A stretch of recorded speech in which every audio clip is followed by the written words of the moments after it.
Baik, Assalamualaikum warahmatullahi wabarakatuh. Perkenalkan, nama saya Muhammad Syahan Alamsyah, jurusan Fakultas Hukum.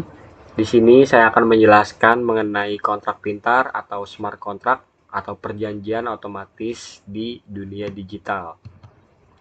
Nah, apa sih itu smart contract? Nah, kontrak pintar atau smart contract adalah sebuah protokol komputer yang dirancang untuk memfasilitasi atau memfasilitakan, memverifikasi, atau menegakkan kontrak. Sederhananya, ini adalah sebuah perjanjian yang terkode dalam bentuk program komputer yang berjalan di atas blockchain. Nah, tujuan dari smart contract itu adalah yang pertama, otomatis, yaitu smart contract menghilangkan kebutuhan akan pihak ketiga seperti notaris atau bank dalam banyak transaksi. Setelah semua kondisi dalam kontrak terpenuhi, tindakan yang telah diprogram akan berjalan secara otomatis.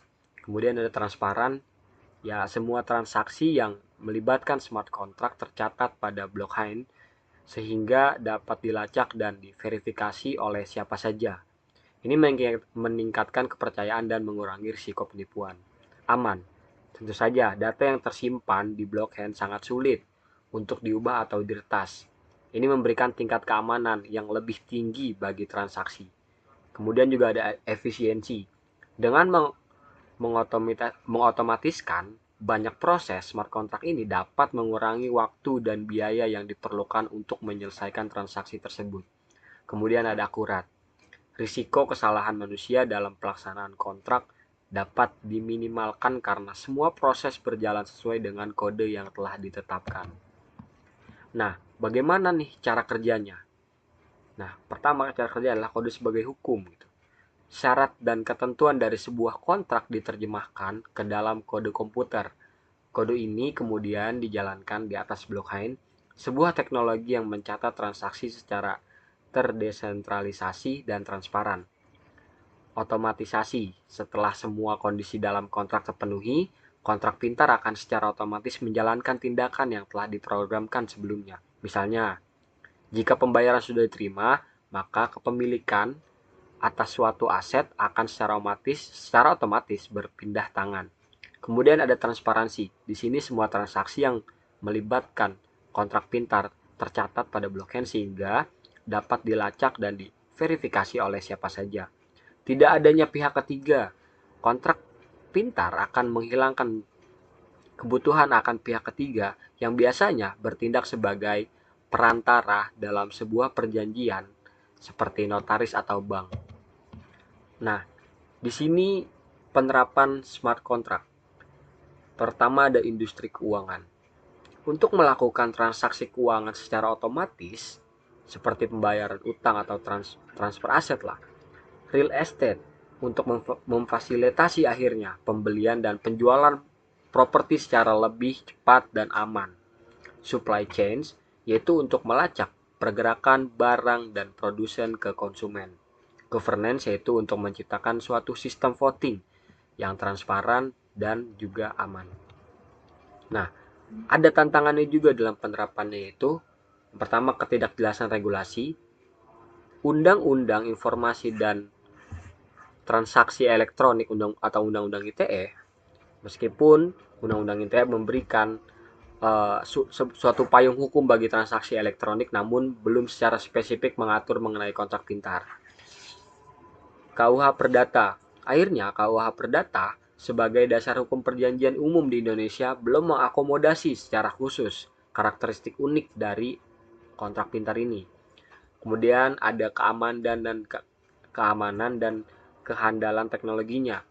Kerentanan terhadap serangan cyber, teknologi blockchain yang menjadi dasar kontrak pintar tetap memiliki risiko keamanan tersebut. Akhirnya mencakup standarisasi teknologi, belum adanya standarisasi teknologi yang baku dapat menghambat interoperabilitas antara berbagai platform kontrak pintar tersebut.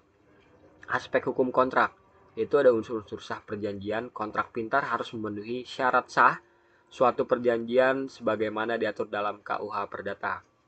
Force majeure, bagaimana mekanisme force majeure ini dalam kontrak pintar jika terjadi gangguan pada jaringan blockchain, yaitu penerimaan masyarakatnya, literasi digital akhirnya. Masyarakat perlu memiliki pemahaman yang cukup tentang teknologi blockchain dan kontrak pintar ini. Akhirnya ada perubahan paradigma. Penerimaan terhadap kontrak pintar sebagai bentuk perjanjian yang sah memerlukan perubahan paradigma dalam memandang hukum dan teknologi. Nah, potensi dan peluang akhirnya, meskipun menghadapi tantangan, kontrak pintar ini memiliki potensi yang sangat besar untuk meningkatkan efisiensi dan transparansi dalam berbagai sektor seperti sektor keuangan, sektor properti, sektor logistik, sektor pemerintahan.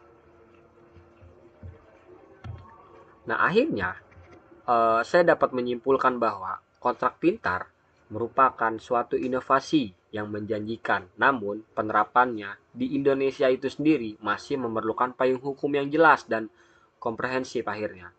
Dengan upaya bersama, kontrak pintar dapat menjadi solusi untuk meningkatkan efisiensi dan transparansi dalam berbagai sektor. Disclaimer lah, ya informasi ini bersifat umum akhirnya dan tidak dapat dianggap sebagai nasihat hukum. Tujuannya untuk mendapatkan nasihat hukum yang lebih spesifik, sebaiknya konsultasikan dengan seorang ahli hukum. Ya mungkin cukup sekian penjelasan dari saya, kurang lebih maaf. Assalamualaikum warahmatullahi wabarakatuh.